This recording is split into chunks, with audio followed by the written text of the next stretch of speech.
Hello friends, welcome back to my channel. मैं हूं आपकी फ्रेंड वर्षा। आज की इस वीडियो में हम यहां पर बात करेंगे कॉमर्स की क्वेश्चंस की, जिसमें हम 1000 क्वेश्चंस को डिस्कस करेंगे। डेली इसमें हम 25 क्वेश्चंस लेते हैं। तो स्टार्ट करते हैं वीडियो को।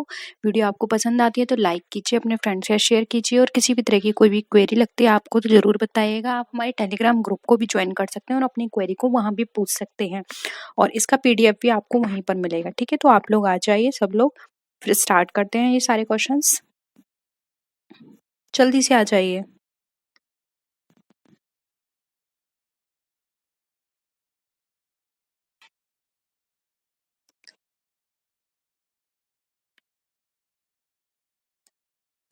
देखिए, यहाँ पर क्वेश्चन है, under capital gains head of the income tax act the income from the sale of household furniture is taxable income, capital income, revenue gain sorry, और एग्जेम्प्टेड इनकम। बताइए। यानी कि कैपिटल गेन हेड में income tax act के जो capital gain है उसमें जो हमारी इनकम होती है, वो हमारी हाउस होल्ड को, अगर हम हाउस होल्ड फर्नीचर को सेल करते हैं तो वो क्या होगी, टैक्सेबल इनकम कही जाएगी, कैपिटल गेन, रेवेन्यू गेन, या फिर एग्जेम्प्टेड गेन। बताइए। ये एग्जेम्प्टेड इनकम।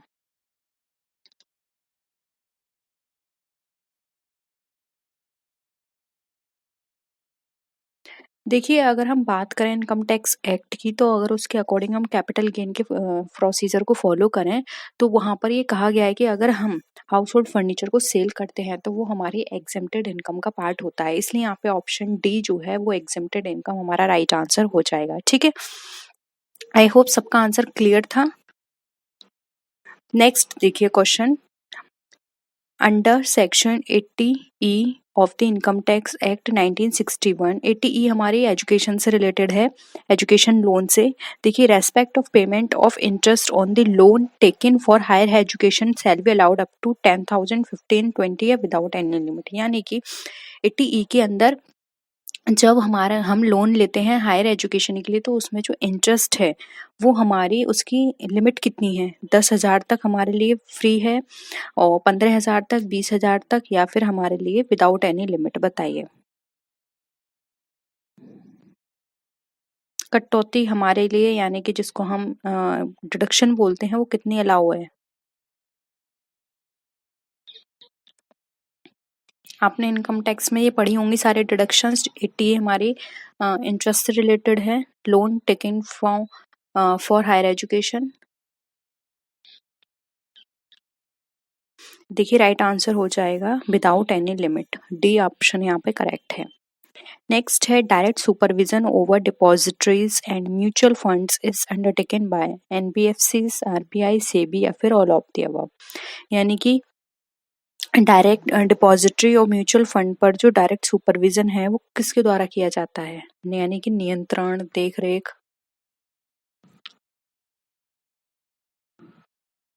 बताइए, क्या लगता है आपको इसका आंसर।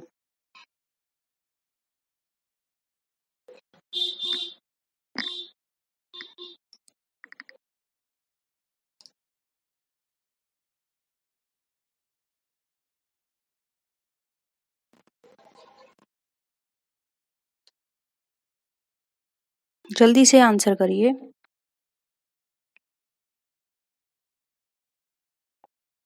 देखिए, यहाँ पे म्यूचुअल फंड की बात की जा रही है, तो ये याद रखिए, म्यूचुअल फंड और डिपॉजिटरीज की बात होती है तो वहाँ पे सेबी का नाम आता है।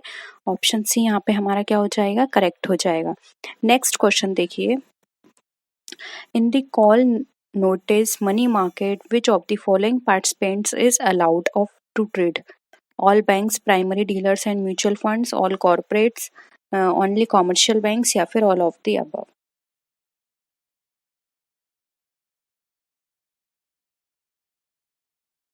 यानी कि कॉल और नोटिस द्वारा जो मुद्रा बाजार में निम्नलिखित में से कौन सा हमारा ट्रेड करने के लिए, पार्टिसिपेट करने के लिए अलाउ है।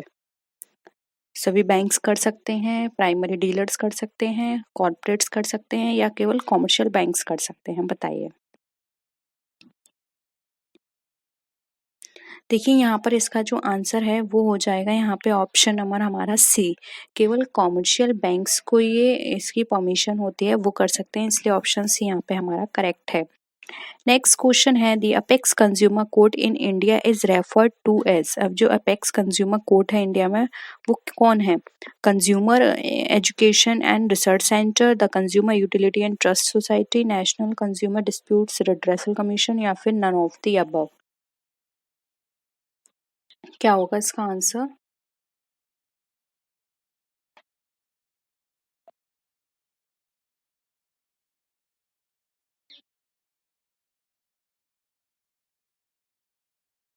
देखिए, कंज्यूमर कोर्ट की अपेक्स बॉडी की बात करें तो वो हमारा national consumer dispute redressal commission होता है। ऑप्शन सी यहाँ पे हमारा करेक्ट है। यही सारी चीज़ें देखता है, उन पर कंट्रोल करके रखता है कि कंज्यूमर को सही तरह से प्रोटेक्शन हो पा रही है या नहीं, कंज्यूमर के राइट्स का कोई भी एक्सप्लॉयटेशन तो नहीं हो रहा। तो ये सब चीज़ें इसके ये देखता है, ये अपेक्स बॉडी कहलाती है। वैसे डिस्ट्रिक्ट लेवल पर भी होती है, स्टेट लेवल पर भी होती है, लेकिन अपेक्स पूछा है इसलिए यहाँ पे ऑप्शन सी होगा। नेक्स्ट है insurance expenses paid to bring an equipment from the place of purchase to the place of installation is a type of revenue expenditure, capital expenditure, deferred revenue expenditure या फिर operating expenses.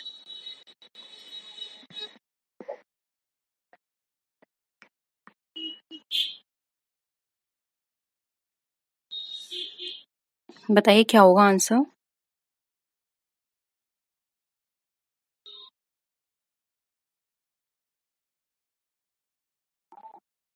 क्या लगता है आपको इसका answer? देखिए, यहाँ पर अगर हम बात करें इसके आंसर की तो इसका जो हमारा राइट आंसर है वो हो जाएगा ऑप्शन नंबर कौन सा? बी। ये हमारा कैपिटल नेचर का कहलाता है। ठीक है, नेक्स्ट क्वेश्चन पे आते हैं। The difference between sample statics and it's corresponding population parameter is sampling error, measurement error, coverage error या फिर नॉन रेस्पॉन्स एरर। ये मैं आपको करा चुकी हूँ इस तरह का एक क्वेश्चन, पॉपुलेशन का कराया था जिसमें हम पैरामीटर उसका आंसर था। अब आप बताइए, जब हम सैंपल स्टैटिक्स का और पॉपुलेशन के पैरामीटर को हम जब कॉरेस्पॉन्ड कलेक्ट करते हैं तो उनके बीच के अंतर को क्या कहते हैं? दोनों में जो अंतर आएगा।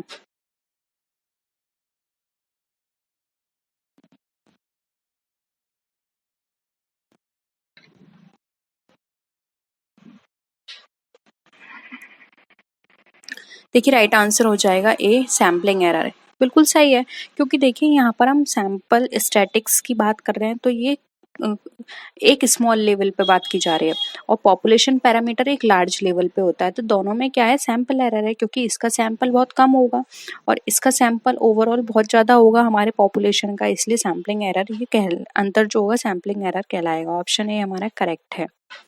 नेक्स्ट है the general pattern of behaviour shared beliefs and values that members have in common is known as. यानी कि किसी के भी बिहेवियर में का जो भी जनरल पैटर्न है की बात करें, बिलीफ की बात करें, उसकी प्राइस की बात करें या वैल्यू की बात करें, तो वो जो दो सदस्यों में जो समान होता है उसको हम क्या बोलते हैं?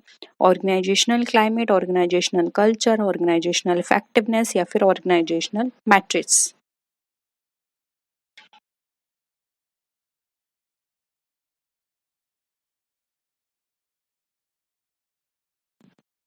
क्या कहा जाएगा?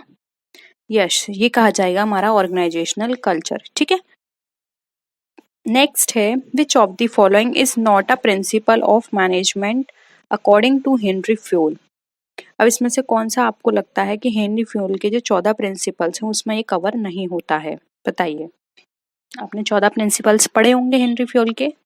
बहुत ही सिंपल क्वेश्चन दिया है ये। अगर इस तरह के क्वेश्चंस आते हैं तो आप इजिली आपको करना पड़ेगा। अगर नहीं आते हैं आपको 14 प्रिंसिपल्स तो पढ़ लीजिए, क्योंकि इससे ज़्यादा इजी क्वेश्चन नहीं हो सकता। बहुत इजी क्वेश्चन है ये।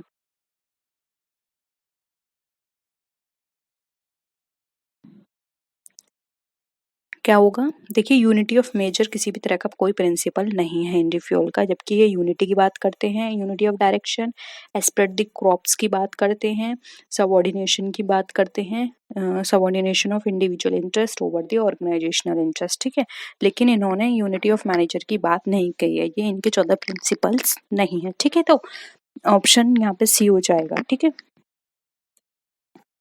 नेक्स्ट है which of the following does not constitute a current liability. बताइए। Bills payable, contingent liability, trade creditors या फिर इंटरेस्ट आउटस्टैंडिंग ऑन डिवेंचर्स। कौन सा हमारा करंट लायबिलिटी नहीं है?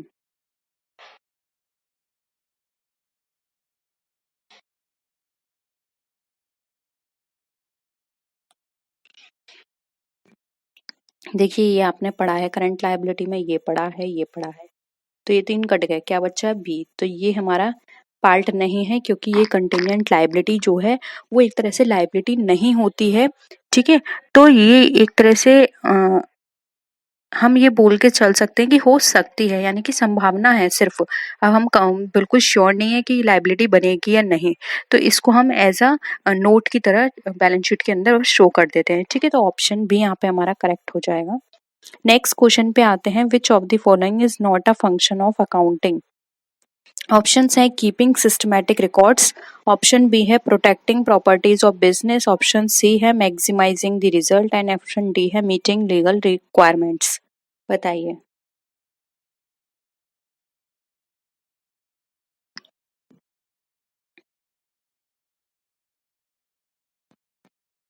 नॉट पूछा है आपसे, देखिए यहाँ पे सी हो जाएगा। मैक्सिमाइजिंग रिजल्ट ये इनका काम नहीं होता है। मैक्सिमाइजिंग रिजल्ट तो ओवरऑल कंपनी पे डिपेंड करता है, ये अकाउंटिंग का पार्ट नहीं है। मैक्सिमाइजिंग रिजल्ट करना प्रोडक्शन का पार्ट है। इनका काम होता है रिकॉर्ड्स को रखना, उनको प्रोटेक्ट करके रखना और जो भी लीगल रिक्वायरमेंट्स हैं उनके अकॉर्डिंग काम करना, ठीक है। तो ऑप्शन सी यहाँ पे करेक्ट था। नेक्स्ट है goods withdrawn by the proprietor from business for its personal use will be credited to. बताइए।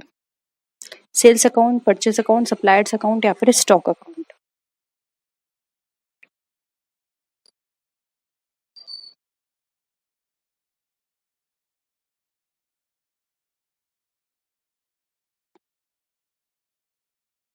देखिए क्रेडिट की बात पूछिए तो डी हो जाएगा स्टॉक अकाउंट, क्योंकि हम ये एज्यूम करके चलते हैं कि उसने जो भी वहां से विड्रॉल किया है वो उन्होंने एज अ रॉ मटेरियल लिया है, क्योंकि यहाँ पे कुछ भी चीज ऐसी मेंशन नहीं की है कि परचेज, और वो परचेज सेल्स सप्लायर्स ये हो भी नहीं सकता। तो स्टॉक हम यहाँ से लेंगे क्योंकि कुछ माल उन्होंने वहां से लिया है, ठीक है। तो स्टॉक हो जाएगा। एंट्री भी नोट कर लीजिए अगर आप एंट्री चाहते हैं। देखिए इन्होंने माल निकाला है तो खर्चा है, तो सारे खर्चे क्या होते हैं डेबिट, तो क्या हो जाएगा drawings account debit to stock account, ठीक है। ये हो जाएगी एंट्री, ठीक है। नेक्स्ट है the first accounting standard issued by the accounting standard board of India relates to. अब फर्स्ट कौन सा था? Valuation of inventories, depreciation accounting, disclosure of accounting policies या फिर रेवेन्यू रिकॉग्निशन। बताइए।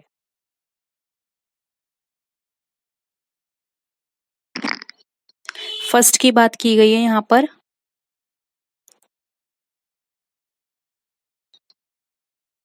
देखिए राइट हो जाएगा यहाँ पे ऑप्शन ए, सॉरी सी, जो कि है डिस्क्लोजर ऑफ अकाउंटिंग पॉलिसी, ये फर्स्ट है हमारा, ठीक है।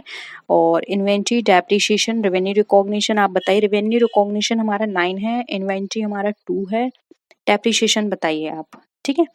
तो ये है हमारा यहाँ पे फर्स्ट, इसका आंसर सी फर्स्ट हमारा बताया गया था, डिस्क्लोजर ऑफ अकाउंटिंग पॉलिसीज।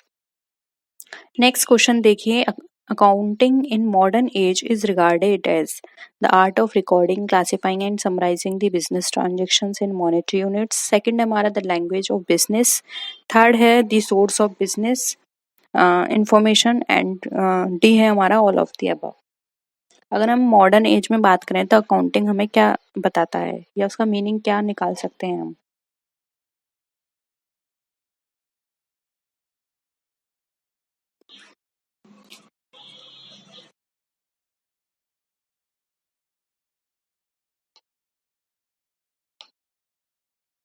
देखिए राइट आंसर हो जाएगा डी, क्योंकि अकाउंटिंग मॉडर्न टाइम्स में बात करें तो देखिए रिकॉर्ड भी होता है इसके अंदर, क्लासीफाई होता है, समराइज होता है, तो ये भी करेक्ट है।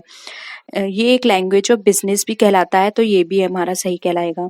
और अगर हम यहाँ पर बात करें the source of business information, तो ये भी हमारा बिल्कुल सही है, ये हमारा सोर्स ऑफ इंफॉर्मेशन का पार्ट भी है, ठीक है।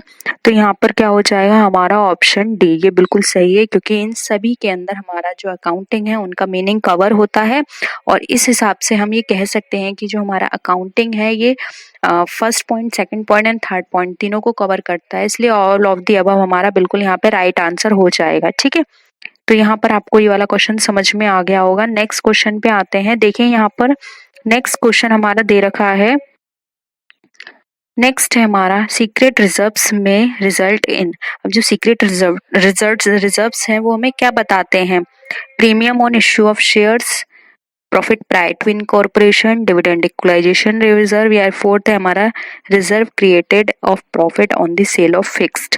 बताइए जो सीक्रेट रिजर्व है वो हमारा किससे निकलता है? हम इसमें से क्या चीज करेंगे कि हमारा सीक्रेट रिजर्व बनेगा? बताइए।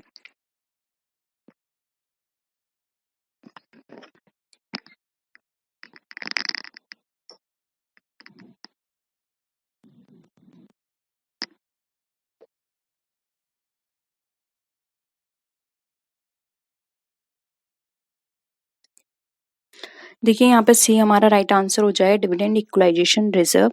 डिविडेंड इक्वलाइजेशन रिजर्व जो होता है एक तरह से ये हमारा हम इसको पूंजीगत संचय ना मान के आयगत संचय मानते हैं, क्योंकि इसके अंदर ये बताया गया है कि इसमें जो भी हम अमाउंट डालते हैं एज अ रिजर्व, हम इसमें इन्वेस्ट करते हैं या फंड हम इसमें डालते हैं वो हमारा हम उसको सिर्फ हमारी जो डिविडेंड है उसकी रेट को फिक्स करने के लिए करते हैं कि ऐसा ना हो किसी ईयर हमें लॉस हो और हम उस साल ना दे पाए डिविडेंड। तो इससे क्या होगा, हमारा इन्वेस्टर के माइंड में हमारी इमेज गिर जाएगी। तो उसको बनाने के लिए सिर्फ हम ये रिजर्व रखते हैं, लेकिन जरूरी नहीं है कि रिजर्व यूज भी हो। तो एक तरह से सीक्रेट रिजर्व का ये काम करता है। ठीक है,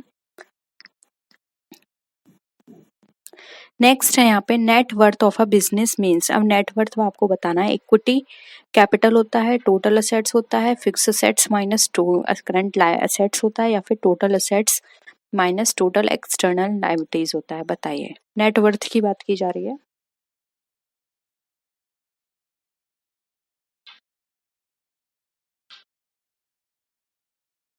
क्या होगा? देखिए डी यहाँ पे राइट आंसर हो जाएगा, total assets minus total external liabilities. ठीक है,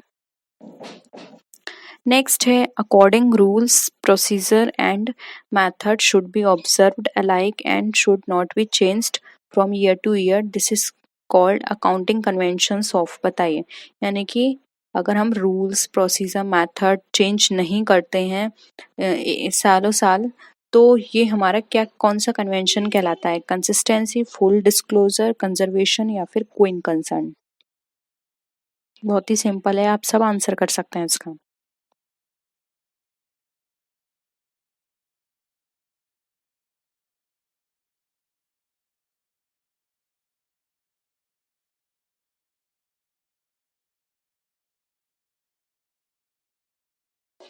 क्या हो जाएगा?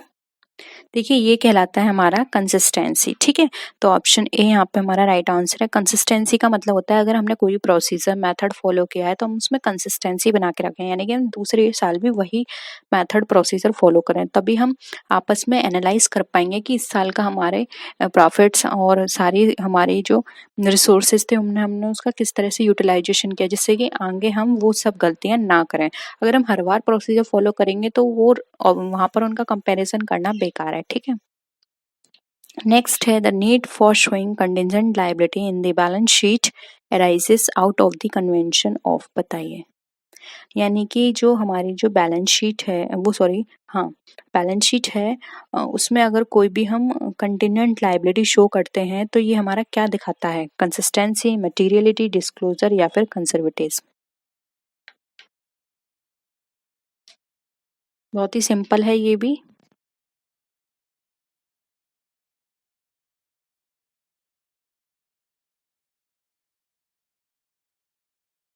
देखिए ये यहाँ पे इसका राइट आंसर क्या हो जाएगा? सी, डिस्क्लोजर।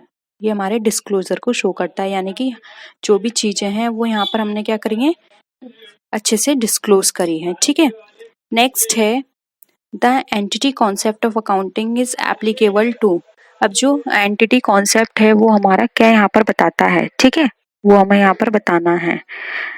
एंटिटी कॉन्सेप्ट बताइए, sole proprietorship concern, partnership firm, joint stock company, या फिर ऑल ऑफ दी अबव। बताइए क्या लगता है इसका आंसर आपको? एंटिटी कॉन्सेप्ट की देखिए यहाँ पर हम बात करें तो जो हमारी एंटिटी कॉन्सेप्ट है वो हमारे यहाँ पर बताती है जॉइंट स्टॉक कंपनी, क्योंकि यहाँ पर बोलता है सेपरेट एंटिटी होती है, ठीक है। तो यहाँ पर ऑप्शन सी हमारा राइट आंसर हो जाएगा। नेक्स्ट क्वेश्चन है realisation concept of accounting does not apply to. अब जो रियलाइजेशन कॉन्सेप्ट है वो हमारा कहाँ पर अप्लाई नहीं होता है? Service industry, mining industry, railway transport या फिर लॉन्ग टर्म कंस्ट्रक्शन कॉन्ट्रैक्ट, किस जगह हमारा सर्विस रियलाइजेशन कॉन्सेप्ट जो है वो अप्लाई नहीं किया जाता है? बहुत ही सिंपल है, जल्दी से आंसर करिए इसका, आपने कहीं ना कहीं तो इसे पढ़ा होगा।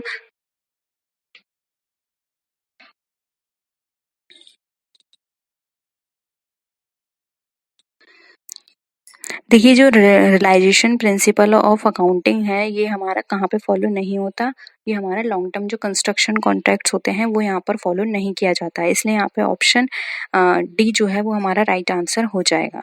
अब नेक्स्ट क्वेश्चन देखिए, जो डबल अकाउंट सिस्टम है वो हमारा कहाँ एप्लीकेबल होता है? Consumer industries, chemical industries, public enterprises या फिर पब्लिक यूटिलिटी कंसर्न में, कहाँ पर वो फॉलो नहीं किया जाता है?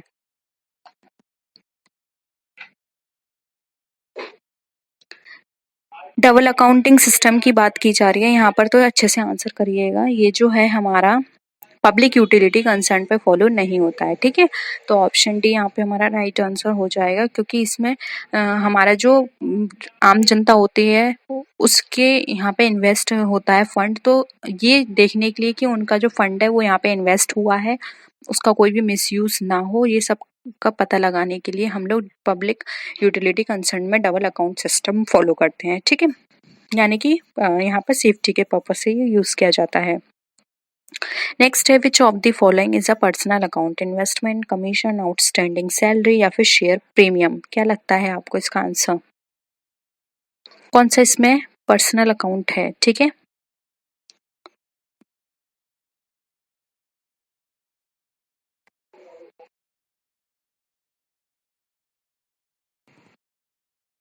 राइट आंसर हो जाएगा सी, आउटस्टैंडिंग सैलरी। देखिए पर्सनल अकाउंट जो होते हैं हमारे तीन पार्ट में डिवाइड होते हैं, एक होते हैं आर्टिफिशियल पर्सन, एक होते हैं रिप्रेजेंटेटिव पर्सन और एक होते हैं नेचुरल पर्सन। तो नेचुरल पर्सन में तो हमारे जैसे कि राम अकाउंट, श्याम अकाउंट ये आ जाते हैं। प्रतिनिधित्व या रिप्रेजेंटेटिव पर्सनल अकाउंट होते हैं हमारे, जैसे कि कोई भी आपने कंपनी का नाम ले लिया, जैसे कि XYZ कंपनी, ये हमारा क्या हो गया पर्सनल अकाउंट।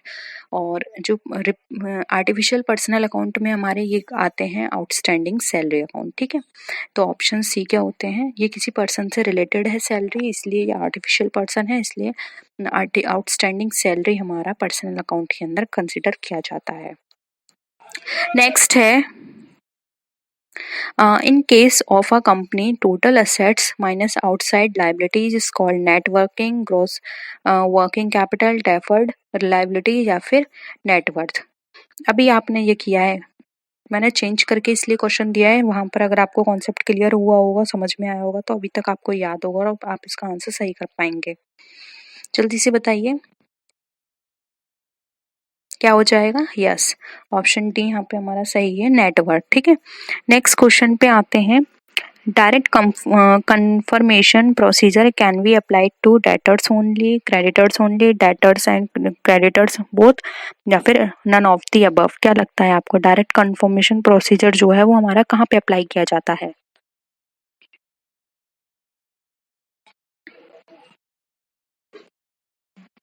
देखिए डायरेक्ट कंफर्मेशन जो प्रोसीजर है वो हमारा डेटर्स और क्रेडिटर्स दोनों पे अप्लाई किया जाता है, इसलिए यहाँ पे ऑप्शन से यहाँ पे हमारा क्या हो जाएगा? करेक्ट हो जाएगा। नेक्स्ट क्वेश्चन देखिए, विच of the following is a personal account? Question वही है लेकिन ऑप्शंस अलग हैं। Prepaid salary, drawings account, outstanding rent या फिर ऑल ऑफ द अबव।